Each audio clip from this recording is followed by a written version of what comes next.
Okay. Good morning, everyone. Thank you for coming. It's our second 10th grade parent education meeting. Today we have school counselors Sarah Drexel and Julia Rossini to discuss New Canaan High School GPA system, as well as other elements of our students' academic record, course offerings, the course selection process, and graduation requirements and standards. They'll also introduce Naviance, which our high schoolers will use during their college search. So welcome and thank you.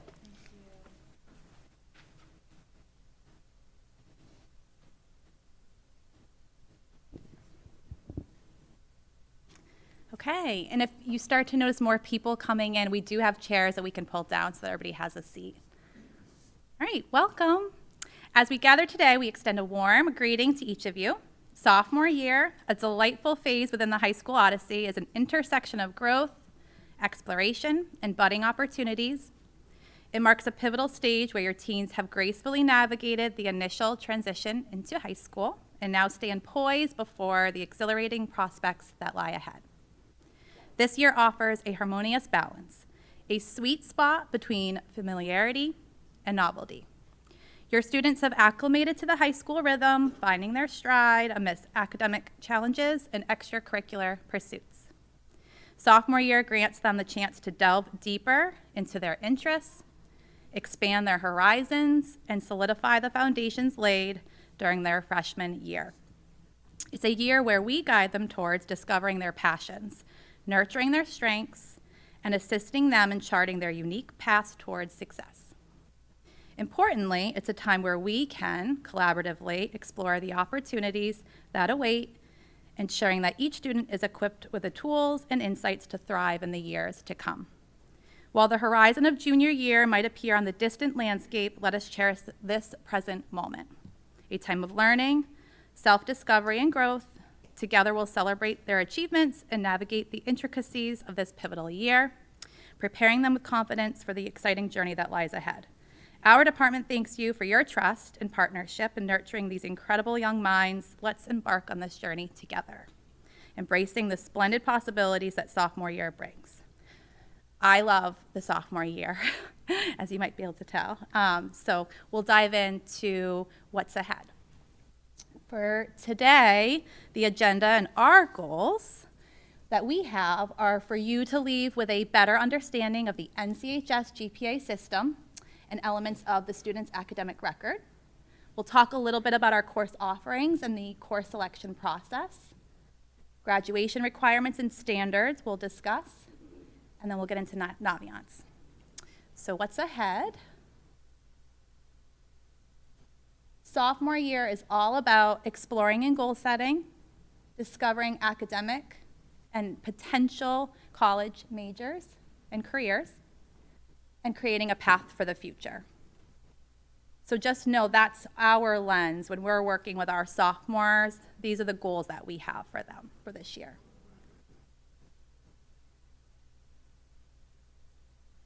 All right, our parent programs. So just to highlight two of the programs up here we had before this meeting. We had financial aid night. There are some changes to the financial aid process.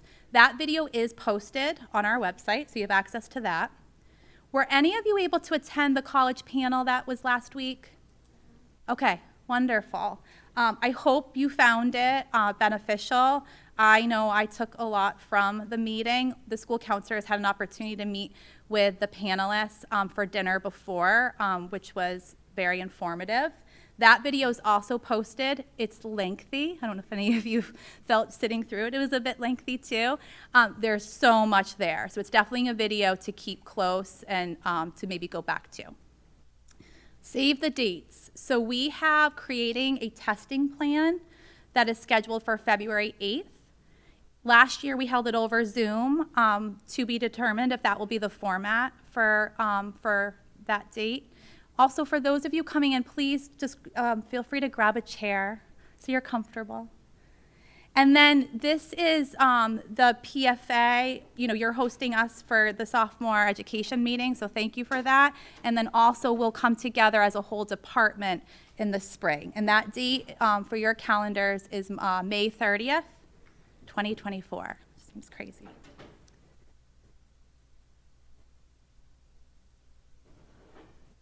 Okay, an academic overview, graduation requirements. Keep in mind that these are the minimum requirements. As we look towards college and beyond, students will likely be taking more than the required courses and credits.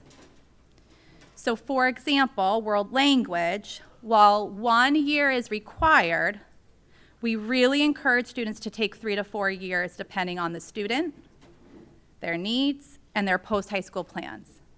Please know that if you have questions about graduation requirements or meeting the world language and does my student really need 3 years, that's where conversations with your child's school counselor become very important, okay? A plug for world language though, I think with world language for me, I always thought the college was looking for a student to be proficient in another language. Last year, there was a webinar that the Big Ten put on, University of Michigan, Ohio State, and what was shared is that research shows that world language is important for enhanced problem-solving skills, improved verbal and spatial abilities, improved memory function, long and short term, enhanced creative thinking, better memory, more flexible and creative thinking, and most importantly, higher academic performance at the college. So that shifted my mindset a bit when it came to world language, so I just wanted to share it today. Okay, in addition to the graduation requirements, so if you look up here, you see on the left-hand side, you see 4 credits and then English. So a full year class is 1 credit. A half-year class is 0.5 credits, and we do have some classes that are 0.25. PE, health, learning center, maybe 0.25. A support class like a writing center or a reading center, maybe 0.25. So English is an example of a class that students have to take 4 years of, okay? In addition to what you see up here, we also have graduation standards, so students have to meet the standards in writing, reading, research, math, and science. So again, part of the counselor's role, working with the child, working with all of you, we are tracking credits earned, and we're also tracking that standards are met. So if a student doesn't meet a standard for whatever reason, whatever benchmark that department sets, if it's not met, the counselor will find an alternative path for that student to meet that graduation standard. But I sometimes feel like we don't speak about graduation standards enough, so I want to make sure I highlight that that is in addition to the credits. You don't get credit for meeting the standard, it's just something you have to meet before you graduate. And then we also have an internship opportunity, which I'm sure many of you are familiar with. Students earn credit for that. They earn 0.25 credits for that experience, which is awesome. And then the mastery-based diploma, this is really kind of a culminating experience for students. It's sort of like a portfolio of work over the course of their 4 years with us that they're proud of.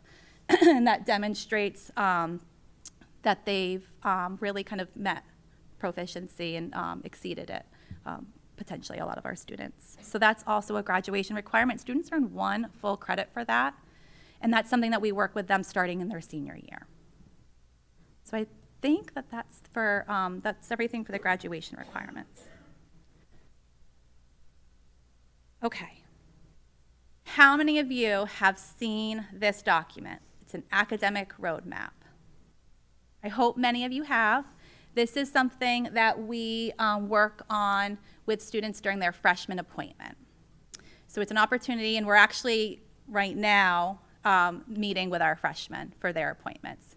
So basically what happens in that meeting, we meet with the student, we hear about how their transition has been going. Hopefully all of your students reported back to you that they had the meeting. And we also then look at a tentative 4-year plan. And I can't stress enough that it's tentative. The idea is that we're looking at the course of 4 years, what potential courses they may want to take. I like it because it does show a student if they want to get to an AP social studies course, they may want to be working towards that goal, earlier on. And that can be said for every content area. So it does help for goal setting and sometimes motivation.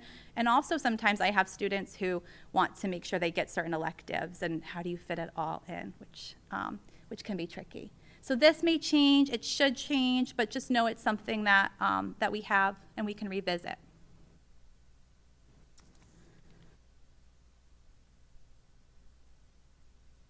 Okay. So we have 4 GPAs here at NCHS, which I was new last year. I came from Fairfield Public Schools, and this was something I definitely had to learn because I did not have 4 GPAs. So we'll talk a little bit about the GPAs, what they are, and also how they're used. There's a comprehensive GPA. This includes everything on the student's transcript, with the exception of classes that are not factored into GPA. So physical education, health, those do not impact a student's GPA. They must earn credit for health and physical education, but they don't get a grade that then is impacting the grade point average. So comprehensive is exactly how it sounds. It's the comprehensive transcript that a student has. A weighted comprehensive GPA is when a student has taken an honors level, in some cases, or an advanced placement level course in an elective area. So AP Music Theory, AP Computer Science Principles. That tends to be a class that a lot of our sophomores are in, so that might be a relevant class to use. And then the academic GPA factors out everything that is not a core content academic subject. So social studies, English, math, science, and world language get factored into the academic GPA. The weighted academic GPA is that 1.075 multiplier that students get for honors and AP classes. There are chairs, if you want to pull down, just so you're comfortable. I'm glad to see all of you. It's nice that it filled up. So the weighted academic GPA is the core academic subject areas, and if your child is in an honors class or an AP class, they get that 1.075 boost bump, and that is the WACademic. I think we're going to have to change it because I keep going there. That's the weighted academic GPA. Now, looking ahead, when your child's applying to colleges and they are reporting what their GPA is, they're not putting all 4 on the common application. Colleges will see all 4, and I do have a transcript sample for you to see that they see that. They are reporting their weighted academic GPA. The weighted academic GPA does not get added to the student's transcript until they complete their sophomore year. So right now, if you had a student in an honors class last year, their GPA reflects an academic GPA, and we would have a comprehensive GPA as well. You do see, obviously, the progress with the quarter GPAs. But just keep in mind, sometimes when I have senior parents, they're surprised at times by the impact that the weighted academic GPA may have because of that multiplier. So just know that. Okay. That's everything I want to say about the GPA. What do we see in Power School? One of those points. Right now, you should be seeing the academic GPA. So here's a look at, yes? Can you explain a little bit? I guess I'm unclear on why it's the end of sophomore year. And I feel, even last year my daughter was asked sometimes for her GPA, and it just, I guess I don't understand why it isn't calculated all the way through. That's a great question, and I don't have the institutional knowledge to be able to dive into that. Being new. Right. I'm not sure. I know that we only calculate GPAs, so semesters are the only time that we calculate GPAs. So for a ninth grader, we're calculating a GPA in January at the end of the first semester, and then we're recalculating it in June, and then, the same goes for each year. So I'm not sure about why we wouldn't add the weight at the end of the ninth grade year, though. It's a great question.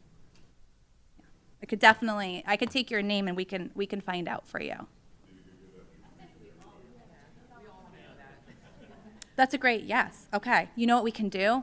Come to our May sophomore presentation and we'll have an answer for you for that. Okay, it's a little blurry. But for those of you that maybe maybe they're your sophomores, your oldest child, we wanted to show a sample of the transcript. Yes. Sorry, can I go back to the previous? Oh, sorry. Yes. One more question. Yes. So if we were to calculate the weighted academic GPA ourselves, so how do we do it? Do we just take that AP course that we're taking? Yep. Multiply that by 1.075. That grade, that number. And add that to the total. Now we don't just multiply, for example, what we see in Power School by 1.075 because some courses were not. No, it goes to the course. it gets added to the course. Okay, just that. Just that course. Do it ourselves. Yes. I mean, I'm not a math person, but I feel like that is a yes. I think that's how our computer does it. Yes. Just because this is probably a very ignorant question, but this is why it's a question. So I'm new, and my son is the first one to go through high school here. Let's say he has like a grade point average right now, first quarter, of like an 86. What is that in the 3.3? Ooh, okay. We get this question a lot, and I want to steer a little bit away from that. An easy answer is you can go to Google, and College Board has an equivalency table that you can literally type into Google, what is the, on a 4.0 scale, how does this match up? My question would say, so my follow-up would be, it can be helpful. I know sometimes insurance companies are looking, it has to be like over a 3.2. So I guess in that case, it could be helpful. Every single college and university has their own system for taking our GPA, so it's any student's GPA, and they basically put it into a computer system with their own scale, could be a 4.0, could be an 100-point scale, and recalculate it so that they're looking at everybody on the same scale. So we don't have a 4.0 GPA. We are a 100-scale GPA school. So yes, you could look at that, and where it would be helpful is if you're on a college website and the average accepted GPA is a 3.8, right? What's even better, and what we'll get to, is Naviance data, because it does the work for you, and you can see the average accepted GPA for a student. That really threw me the other night. My son came home and goes, "Oh, these only colleges I could get into based on my tests," and it's like 20 different colleges that I've never heard of. Well, what test was that? What test was that? Whatever test he took, he said now he's got this like app on his phone. Okay. So I will say this. It's sophomore year. There is time. I'll get into a little bit about what colleges are looking for, the course of 4 years. There are more than 20 schools out there. And certainly if you have concerns, that's a great, that's something to bring to your counselors, your sons. What do you think that app is? Because he's not in school. So it could be, he could have done a college search on Naviance. What, it's that PSAT thing they did. So that's College Board. That's College Board. Big Future, likely. So it's Naviance he's using. He can use both. Oh no, there's another one called College Board. Yes, so College Board is what houses, that's why that's why SATs are here, it's from College Board, APs, it's all under College Board. Okay. Is that what the kids are doing then? If he is, it's not through our program yet. Yeah, we'll talk a little bit about what our program is in upcoming slides. I have a slide at the end for questions. Is it related to GPA? Okay, great. No, it's, In terms of the weighting, so it's 1.075, and then you send a common app, you put in your weighted GPA. correct. So my question is annoying, because I remember when I was in school, honors courses had a different weighting than APs, and does every school weight the same? No. Like a standardized weighting? No. No. So again, I came from a district where honors earned a different weight than the AP. Here, honors and AP get the same weighting. Now, if I'm a college representative, am I looking at honors and AP the same? Likely no. So that's where the number is important, and also we'll talk about rigor and all of that. Yes? How do you know what's included in the academic GPA? Because I know some electives that you don't think would be are, and vice versa. So I double checked on that. It's the academic are the core subject areas that I mentioned. The comprehensive weighted is where you see AP Computer Science Principles, AP Computer Science A, AP 2DR, 3DR. That's my understanding.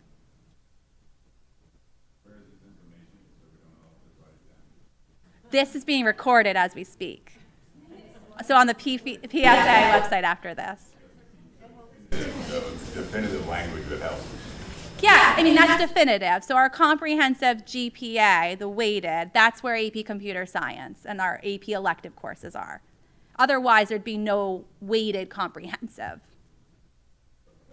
Though, it's a little different than reading it on a website or something that we could print out and share. So is it on the school website somewhere or the website? Are you, the slides? Information. Sure. We can make that available separate from the video. Yeah, absolutely. Much of this is also in the program of study on the website as well. That outlines a lot of it. Okay. Transcript. So this is an example of a transcript. At the top right corner, it's small here. So, but you do see the GPAs. So we are transparent with colleges and universities who likely require a transcript from us. Most do. If they don't, students are putting in their courses of study. So colleges receive this, and they see the comprehensive weighted, the academic weighted GPA at the top. So even though you're reporting the academic weighted, they see it all. We only have semester grades, so quarter one grades, quarter two grades, those are not here. So I often tell students if they're feeling frustrated about quarter one, quarter two is an opportunity for improvement, and then with the midterm, that all gets factored in to make up the semester grade. And it's same for second semester, just with the final exam. Any questions about the transcript? And there is a GPA by grade level. So if there's improvement over time from 9th grade to 11th grade, you will see a different GPA for each year, which I often will highlight in a letter of recommendation. If a student has shown significant growth, you can sometimes say there was an 8-point, GPA increase or whatever it could be.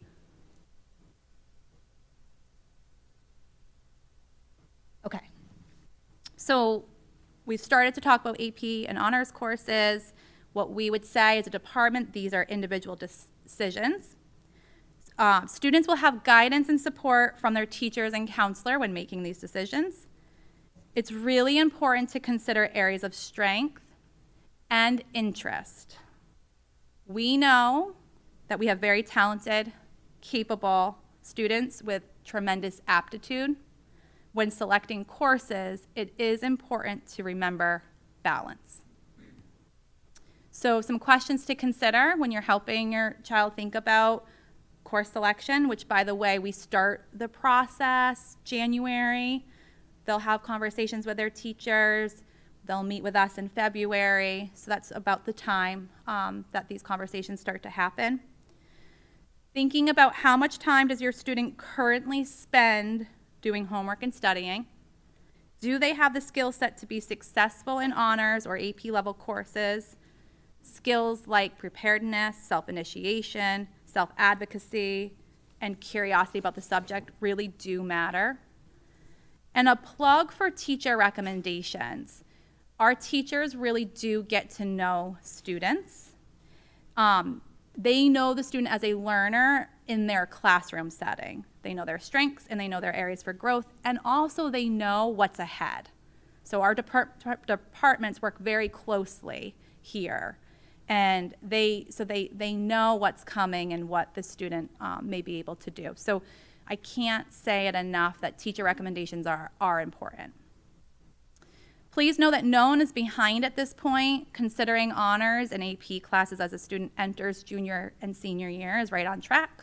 Colleges look for growth over time and awareness of self. So it's not just about taking the highest level, just to take the highest level. If a student doesn't have the self-awareness to recognize, maybe I don't have the skills for that AP, and I'm going to score on the lower end of the grade range, that's also saying something to colleges. We have ECE, early childhood, or not early childhood. We have early college experience classes here, ECE. We do also have early childhood. And that's a program with UConn. So they're dual enrollment courses, which it's great opportunities for students to earn college credit. ECE and AP are two different things, although they sometimes come together. So for example, our AP Micro and Macroeconomics, our teacher is certified to teach the ECE to get students credit for that through the University of Connecticut, and then also it's an AP course. If your child goes that route, you would choose if you wanted to do the ECE credit or take the AP exam. Some families choose to do both. The transfer, yep. Do you have to have already done or be enrolled in an AP course to do the ECE? No. So again, this will come from a teacher recommendation. So in the program of studies, you will see clearly, it will say UConn, that it's an ECE course, so you can take a look at what classes we offer here. Is that during the school year at the same time as the regular daytime classes? Then they Yes, yes. That's a great question, because there are other opportunities that students have, and we'll speak to that, but it's here and it's taught by our teachers. Yes. Yes. And what's nice about ECE is you have to earn a minimum, I think, of a C in the class, and you get the credit.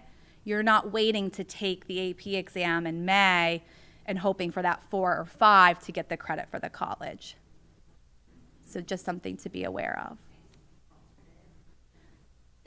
So early college experience, sometimes also an AP course. It's always, this again is a decision that you'll be making, and it's helpful to remember that you have your counselor to help to know, is it worth it to pay for and do both? There is a fee associated.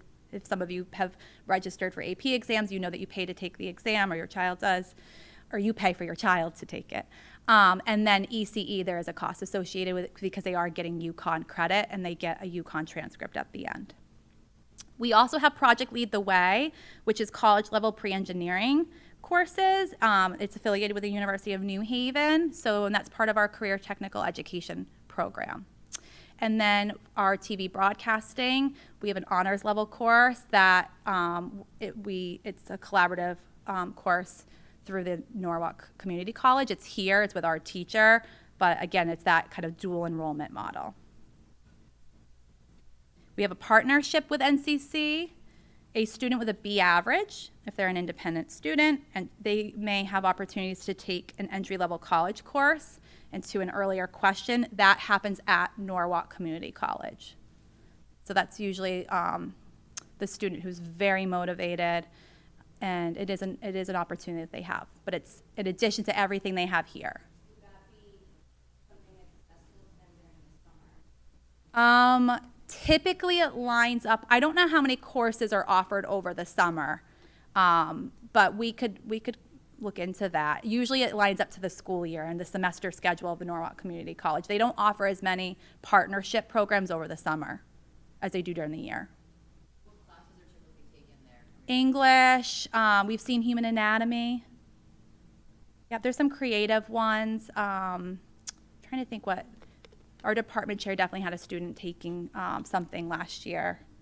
So, and there's it's a partnership program that we have, so there is information about that on our website. Okay. And then just remember, again, rigor versus balance, right? So ideally, your children are involved. They are expanding or really diving deeper into their extracurricular involvement and commitment, potentially having the opportunity to take on leadership roles. So while rigor in academic courses is important, balancing both of those, it's a tough, dynamic to have, and also an important one. Okay.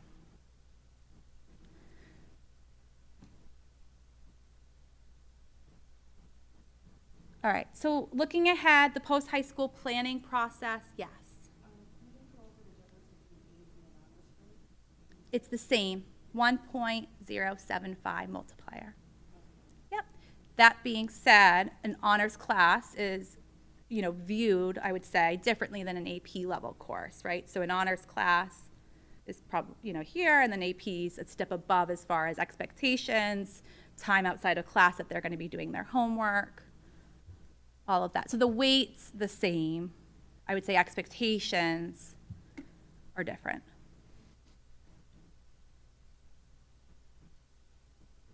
All right, the post-high school planning process, when to start. It should, we can't emphasize enough that this is a very personal and very individualized process. You must take into consideration developmental readiness, okay? We work with students on, well, and Ms. Rossini will get into this, we work with students on a college search, and we do that later in the year because not every student is ready to dive into the college planning process, specifically how it relates to talking about specific schools, maybe visiting schools, all of that. So it's very important to keep developmental readiness in mind. Being prepared at the right time matters, because if you turn your student off early on, it's a grueling process for the next 2.5 years that not only you're going through, most importantly, your child's going through. So it's just something to keep in mind. Please know, again, academic performance and progress, club involvement, athletics, theater, music, community service, all of these critical aspects of the early are critical aspects of the early college process. So what they're already doing is preparing them for college and the college process. We like to highlight that. Spend this time thoughtfully exploring interests, learning styles, strengths, and overall this year should be one of self-exploration and self-reflection. You can't start looking at colleges if a student doesn't know what they like, what type of campus they'd want, who they are as a learner, can they be okay in a 100 person lecture, or do they need a smaller classroom? Those are the areas I would say to start with. Something that came up last year, we had an opportunity, every December we meet with alumni, they come back and they actually speak to our current seniors. We also get to meet with them beforehand, and something that one of the students said, and now keep in mind this was December of her freshman year of college, so 6 months removed from NCHS, she shared that she wished that it didn't consume everything that the students and parents, talked about as far as just college, because she found that everybody wanted to talk about that, and it was really nice to kind of get on to the next step and kind of look back and say, I don't know why. And students it's not just parents, students are doing it to each other too. So it's nice to kind of let your child know this is an individual and personal process. It doesn't have to be something that we're sharing with our chemistry class or whatever it might be. Okay, so Julia Rossini will be coming up to talk about Naviance. And we have time for questions at the end.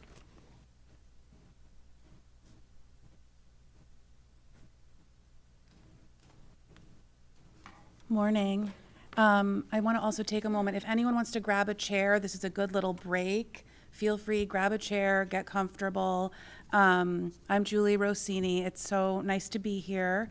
So this is my first year at NCHS. I've worked in other schools before, but It is so wonderful to work with your children. I am so impressed. They are classy, polite, amazing human beings. So I am just very thrilled to be here and excited to be here today.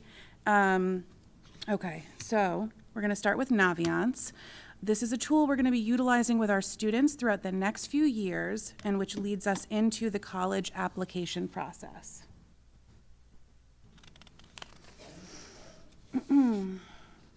So Naviance is a career, college, and life readiness platform. There's many tools on Naviance that help guide students, help them with their self-awareness, their strengths, and lead them into the college and career possibilities that they're going to pursue. In 9th grade, we're using the tools on Naviance to help students understand their specific learning styles. This is really purposeful, doing it after the first quarter of 9th grade. Once students really see the increased rigor, I'm sure you can remember last year, it's sort of a culture shock having been through some of those courses. I know sometimes we get tears around that time in our office, and we encourage and we look at the bigger picture, and we counsel our students through it. But it's very intense for many of them adjusting to high school. So we really talk about their learning styles and the ways for them to study smarter, not harder. In 10th grade, we're really going to explore their academic and personal strengths and why this is so important to explore and narrowing down the different paths to pursue later on. Like Sarah had said, really that self-exploration. 11th grade is when we help students with their college search, finding a well-balanced of likely, match, and reach schools that will all be great fits for them as a student. They're going to want to be successful in all of these schools. They're going to want to go to all of these schools, a well-balanced list. And we'll talk about that a lot in 11th grade. In 12th grade, we have our senior appointments. We bring the students through the application process. We work on their counselor letters of recommendation. After going through their student profiles, which the students will fill out, and their parent questionnaires, which we'll be asking you to fill out. And all of that great information helps us to craft a really personalized, glowing letter of recommendation that we're working on in the fall of their senior years. And some students have everything in by Thanksgiving, and then they can continue on to enjoy their senior year, keep their grades up, and get ready for the next steps. But that's not for everybody. Some students are going to have higher grades senior year, and they might want to apply a little bit later to add in those first quarter, mid-year grades. Okay. So this is just a little bit about Naviance, exploring their strengths, and there's a graphic here on some of the different programs that are available to us in Naviance. There's quite a few. And as I touched upon, we use a learning styles inventory in 9th grade. We're talking about whether they're visual, auditory learners, reading and writing, kinesthetic learners. I had a teacher recently reach out to me and say, I think, I'll say Susie, I think Susie is really writing everything I say and not fully listening to what I'm saying. And so, when she comes for extra help, I'm going to help her to understand. Don't write everything down, just listen and try to understand the broader concepts. So this kind of awareness is helpful to be successful in high school and then again in college. Do they like study groups? Do they like to sort of be alone and just get everything done? So helping them to understand how they are most successful. And this is what it would look like when they get their results. We're doing this right now in the freshman health classes. So it also goes through what they like sensory-wise. Do they like to have something to eat or drink while they study? Do they like to be with other people? Do they want to study later in the day, earlier in the day, just to help with that self-awareness about their learning styles.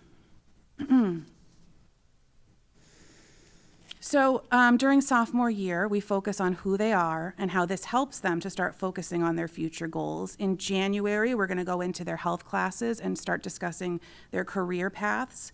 And later in the spring, we tie this all into the college search process. Our career lessons start with the Career Interest Profiler in Naviance. This assessment is based on the widely used Holland Code, which refers to John Holland's 6 personality types: realistic, investigative, artistic, social, enterprising, and conventional. And the theory behind this model is that matching a career with your personality strengths leads to more success down the road and more satisfaction in your career. I'll go through the next few pretty quickly. It's just more visuals on what your children will be seeing as they explore their careers through Naviance. And this shows their results and what that might look like. And so it has a graph as far as their personality types, and then it will link them into different careers and tell them what it means to be each type of personality. So as you see here, there's a bunch of different career options, and the students can explore what they've been recommended for and learn more about them. A note on that, the median salary is the favorite piece of information that they take from that career interest profiler. Yep. That gets their attention for sure. Okay, and then, yeah, here's the wages part, wages across the US and what they would be making in different areas. So it really gets them thinking about all the different aspects of this. So this part's really helpful because, okay, great, so this is what I would be good at, but then what majors should I look into and what colleges would have these majors? So it links it all together. So another aspect of Naviance, and I don't believe we do these in lessons with the students, but it's there for them, and you can sit down with your child and look through these because they're very cool. So Road Trip Nation has over 8,000 videos, and they're short, they're engaging.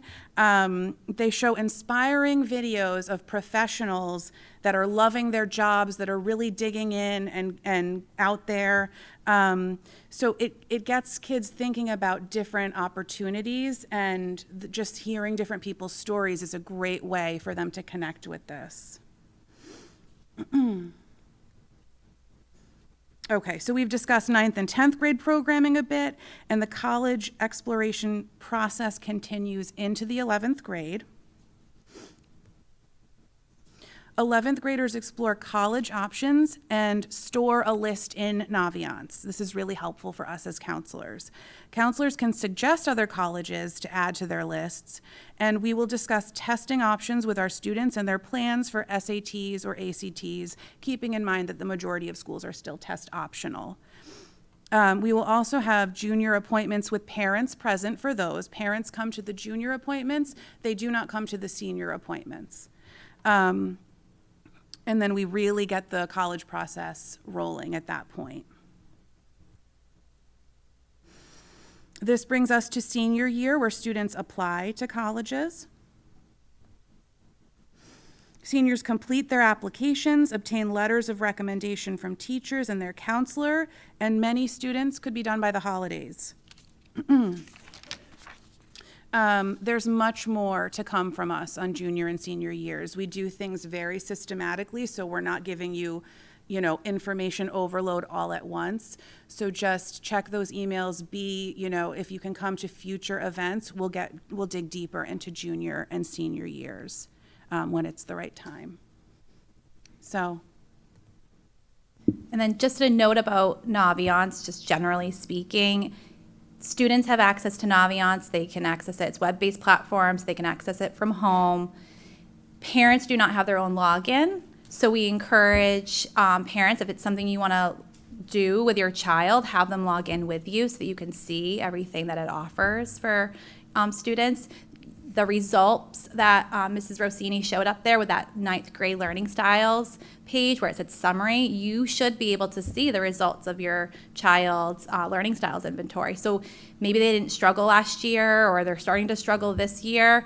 They can go back and revisit how they did on that learning styles inventory. So it saves information. Every assessment that they take is saved and they can access it for when it might be more relevant for them.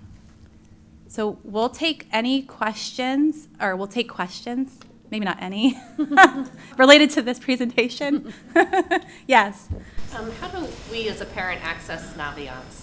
Yes, so again, the initial way would be your child sitting down next to you. This is a nice opportunity for them to kind of take over and get into that driving seat, you in the passenger seat, and they can show you Naviance. I have students who share the login information with their parents if that's something that they're comfortable with.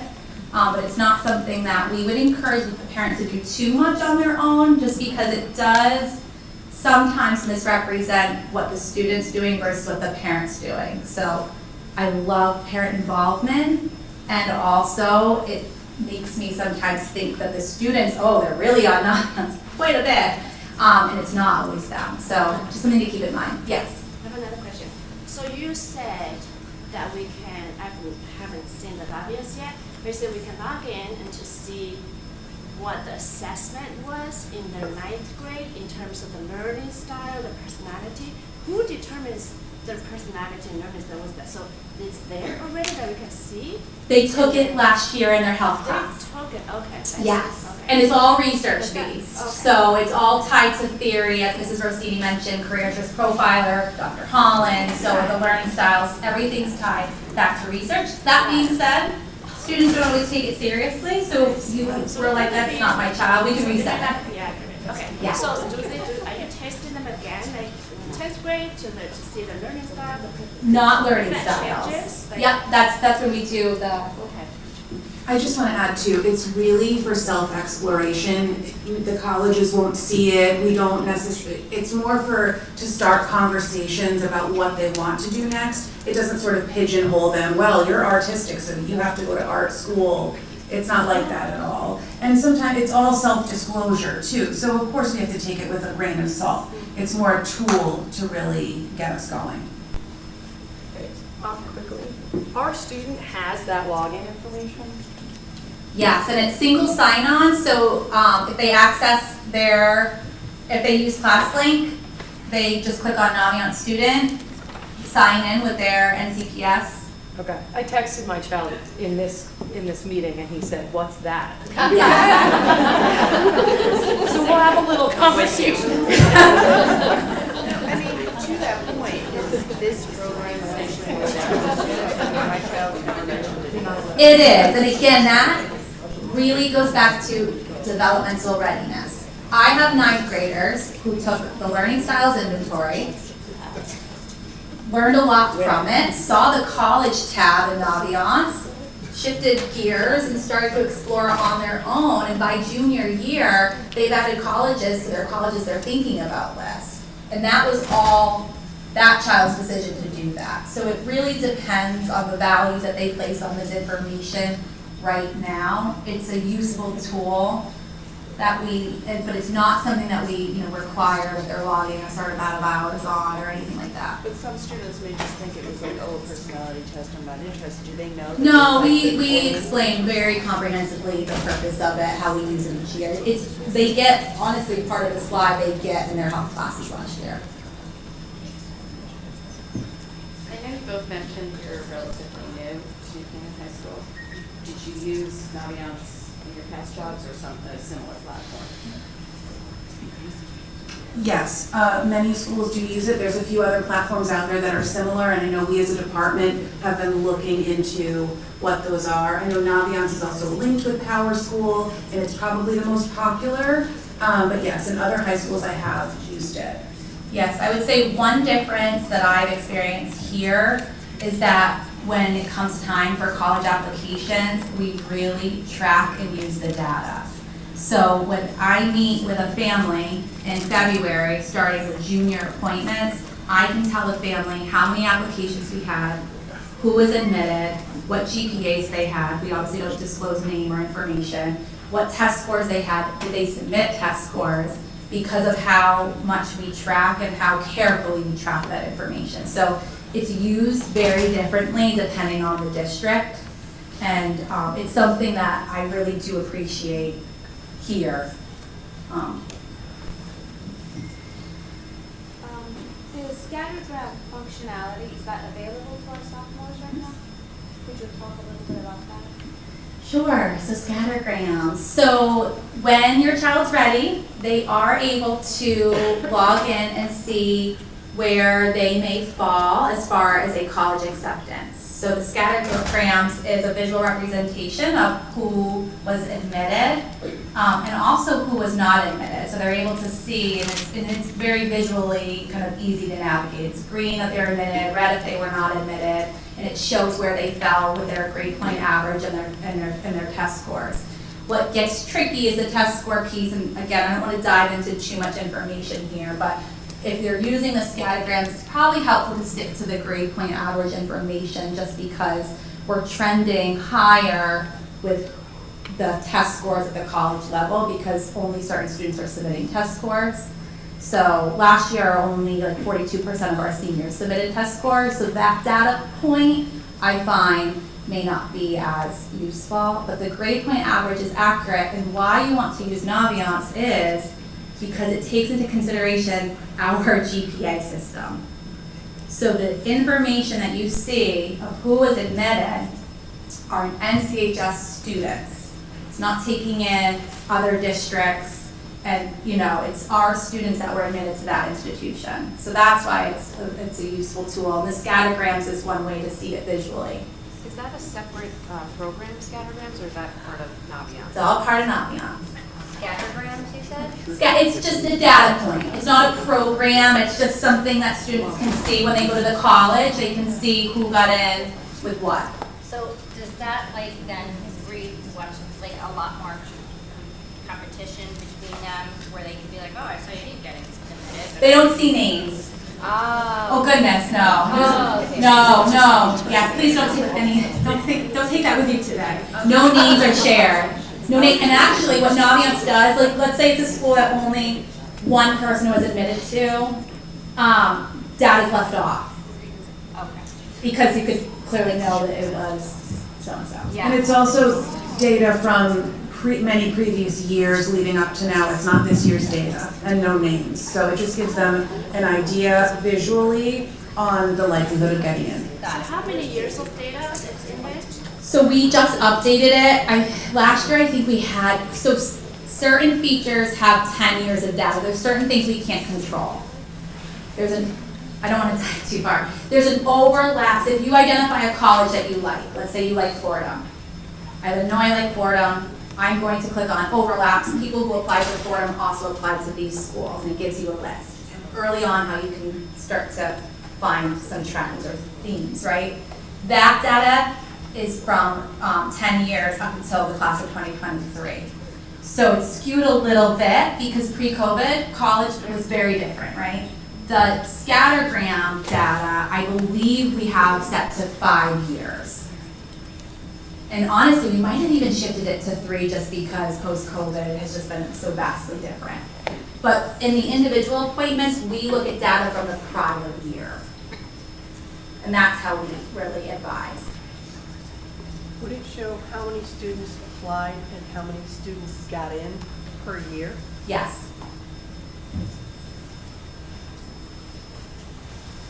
I'm sure this is something you all cover at the appropriate time for us, but I feel like I keep hearing that New Canaan kids are all applying to the same schools, and it feels like when Naviance is giving you the list of who else to apply to, but is that something where your counselor helps you branch out? Yes, so I will say, when I came on board last year from Fairfield, not a similar district in many ways, I was shocked by how many NCHS students are applying to the same schools. That just is a very real, that is happening. We are actively, and last year it started, actively trying to recommend schools that are hidden gems or simply just might not be on, students' radar. And I think because we're such a tight-knit community, word of mouth becomes, my cousin or my neighbors at Wisconsin, and it's like, oh, I never even thought of Wisconsin, and then 56 students last year thought of Wisconsin. So it's not just through Navi, because I'm like, oh, well, if it's popping up the same list. It is, and it's my favorite feature of Naviance, and I don't feel like it's as useful because of our students applying to the same 10 schools. I honestly feel, and I don't know if you felt this, I feel like my current seniors, there's a bit of a nice mix. I don't know from a whole department, we'll meet and we review that, and it's actually something we start doing, I think we have a meeting tomorrow to look at that. So I think it's getting better. I think the word is out that you need to find your place. And tell your student, if you find that gem, do not tell everybody about it. Keep it to yourself. It's okay to have some of this process to stay personal, so. When we met with the college reps, I was talking with the University of Vermont rep, and he did say it's a lot of word of mouth. And so what they did was they did outreach to, say, Seattle or Portland, and they had a few kids get in that loved it and told everybody. And now they've got feeder high schools, and so it's just all the same kid, or all the same high schools that are sort of feeding into these universities. So word of mouth is a big thing. You can also Google schools that overlap. So if you're interested in this one, these are ones that nationally other people are also applying to that are kind of similar. And then there's also lots of resources. There's books, and some of the books have overlap schools in them, and that helps you to sort of say, oh, we didn't even think of that one. No one in New Canaan's really talking about that one. Sort of branch out of it. My question was actually very similar to Anne's. Where can I see a list of the top colleges by numbers that people are applying to? I wouldn't say it's anything that's been published. I could look, we did a Board of Ed presentation last year, and I know that we shared, we have that information there. So wherever you get your Board of Ed presentations, I'm sure there's videos that you could access. That, and just a plug for that, that was our whole comprehensive program. So if you wanted to go back and watch that video, it speaks a lot about where this conversation is, headed. So, and it does share the schools last year. Do you know what the data It's also in the was? 12th grade parent networking meeting at the beginning of the year. Sue highlights that, and she does a slide on it. Perfect. From last year's seniors, square group, and how many people applied, and you'll be like shocked by how many people apply to certain schools and knock each other out.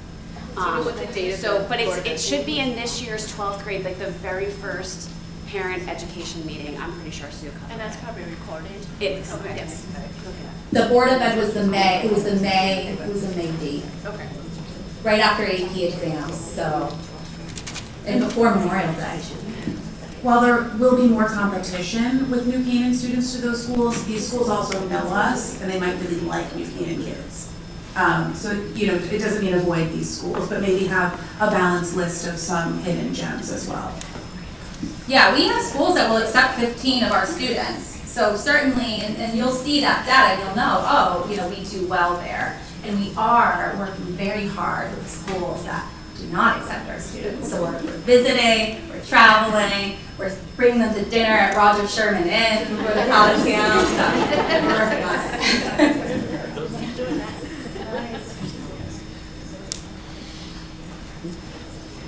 Anything else?